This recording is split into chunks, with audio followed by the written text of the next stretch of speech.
Halo, jumpa lagi dengan saya Zeni Lutfi Kurniawati, peserta Latsar dari KD Udelan Samarinda, dan saya berasal dari instansi Universitas Mula Warman.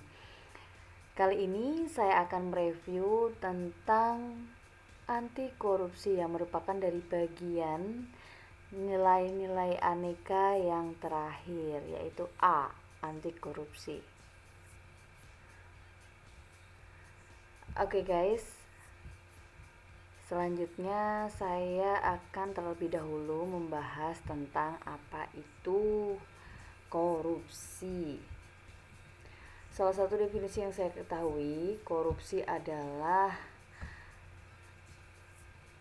kata serapan dari bahasa Latin corruptio dan kata kerja corrumpere yang bermakna busuk, rusak, menggoyahkan, memutarbalikkan, menyogok.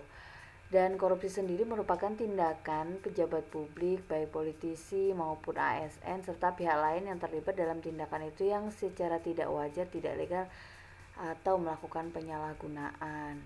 Nah, korupsi ini sendiri berdasarkan hasil diskusi yang kami lakukan pada grup bisa dikatakan juga mengambil yang bukan haknya.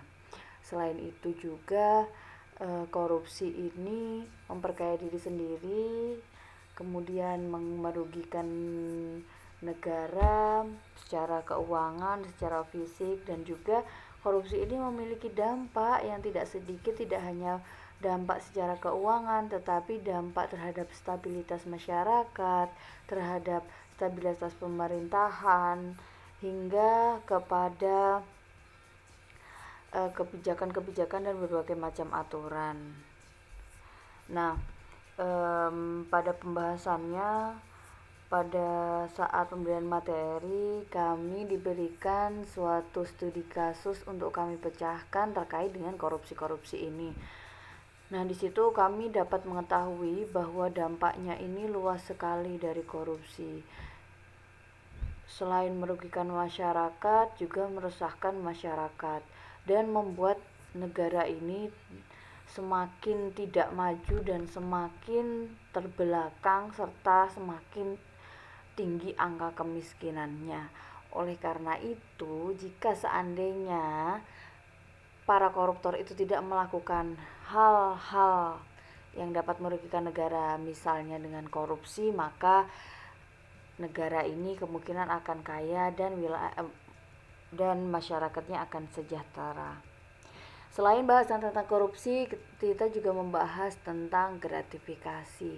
Ini nih yang menarik, karena gratifikasi merupakan salah satu pemberian dalam arti luas yang meliputi pemberian uang tambahan atau fee, hadiah uang, barang, rabat atau diskon, komisi pinjaman tanpa bunga, tiket perjalanan, fasilitas penginapan, perjalanan wisata, pengobatan cuma-cuma, dan fasilitas lainnya.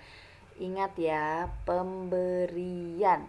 Nah, kembali lagi di sini ternyata negara Indonesia telah mengatur melalui undang-undangnya, melalui kebijakannya, ada batasan gratifikasi di mana gratifikasi ini boleh diterima dan setiap gratifikasi juga harus dilaporkan agar nantinya tidak terjadi kesalahpahaman ataupun dugaan yang tidak baik terkait dengan harta benda yang diperoleh.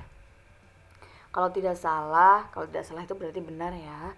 Batasan penerima gratifikasi jumlahnya adalah 1 juta. Dan yang lain itu nampaknya perlu dilaporkan. Nah, ini adalah salah satu upaya pemerintah dalam mengurangi tindak pidana korupsi dan juga gratifikasi supaya lebih tertib. Nah, ketika ada pemeriksaan dari BPK dan lain sebagainya, ketika jelas asal usul barangnya, ini akan mempermudah siapapun baik ASN maupun pejabat publik terkait dengan harta benda.